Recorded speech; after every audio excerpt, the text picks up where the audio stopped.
സാധാരണഗതിയിൽ ക്രിമിനൽ കേസുകൾക്കകത്ത് സാക്ഷികളുടെ മൊഴികളാണ് പ്രധാനം. സാക്ഷികളുടെ മൊഴികളിൽ കൂടിയാണ് ഒരു കേസ് തെളിയിക്കപ്പെടുന്നത്. വിശാൽ കേസിനകത്ത് ഏറ്റവും പ്രധാനപ്പെട്ട സംഗതി ആദ്യം വിസ്തരിച്ച 1 മുതൽ 7 വരെയുള്ള സാക്ഷികൾ ആ സംഭവസ്ഥലത്ത് ഉണ്ടായിരുന്നവരാണ്. അവർ നിയമത്തിൻ്റെ ഭാഷയിൽ ഇൻജുവേർഡ് ഐ വിറ്റ്നസ് എന്ന് പറയപ്പെടുന്ന ആ ശ്രേണിയിൽപ്പെടുന്നവരാണ്.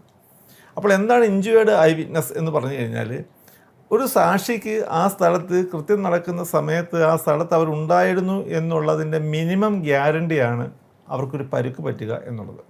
അപ്പോൾ പരുക്ക് പറ്റുന്ന ഒരു വ്യക്തിയെ സംബന്ധിച്ചിടത്തോളം അയാൾ ആ സ്ഥലത്ത് ഉണ്ടായിരുന്നു എന്നുള്ളതിന് ഒരു മിനിമം ഗ്യാരണ്ടി ഉണ്ട്. അപ്രകാരമുള്ള ഒരു സാക്ഷിയുടെ മൊഴിക്ക് അതുകൊണ്ട് തന്നെ നിയമത്തിനകത്ത് വലിയ വിലയാണുള്ളത്. സുപ്രീം കോടതിയൊക്കെ വളരെ വിധിന്യായങ്ങളിൽ ആ കാര്യം ആവർത്തിച്ച് പറയുന്നുണ്ട്. ഉദാഹരണത്തിന് ഇപ്പോൾ അബ്ദുൽ സലാം കേസിനകത്തായാലും ശരി, അതല്ലെങ്കിൽ കേരള ഹൈക്കോടതി 2019 കുര്യൻ കേസിനകത്തൊക്കെ അത് വളരെ പ്രത്യേകമായി പറഞ്ഞിട്ടുണ്ട്. ഇൻജുവേർഡ് ഐ വിറ്റ്നസ് എന്ന് പറയുന്ന ആളുകൾക്ക്, പരുക്ക് പറ്റിയ ദൃക്സാക്ഷികൾക്ക് മറ്റ് സാക്ഷികളെക്കാളും കുറച്ചും കൂടി റിലയബിലിറ്റി, വിശ്വസനീയതയുണ്ട് എന്നുള്ളതാണ്. ഈ കേസിനകത്ത് പ്രോസിക്യൂഷൻ്റെ കേസ് എന്ന് തന്നെ പറയുന്നത്, വിശാൽ കൊല്ലപ്പെടുന്ന അതേ സംഭവത്തിൽ 1ാം സാക്ഷിയായിട്ടുള്ള വിഷ്ണുപ്രസാദ്, 2ാം സാക്ഷിയായ ശ്രീജിത്ത് എന്നിവർക്ക് അതീവ ഗുരുതരമായി അതേ ആയുധം കൊണ്ട് തന്നെ അതേ പ്രതിയിൽ നിന്ന് തന്നെ പരുക്ക് പറ്റിയിട്ടുണ്ട്. കൂടെ ഉണ്ടായിരുന്ന മറ്റു ഉള്ള സാക്ഷികൾക്ക് കോടതിയിൽ 1 മുതൽ 7 വരെ സാക്ഷികളായി വിസ്തരിച്ചവരിൽ ഈ 1ഉം 2ഉം ഒഴിച്ച് ബാക്കിയുള്ള 3 മുതൽ 7 വരെയുള്ള സാക്ഷികൾക്കും അവിടെ വെച്ച് പരുക്ക് പറ്റിയിട്ടുള്ളവരാണ്.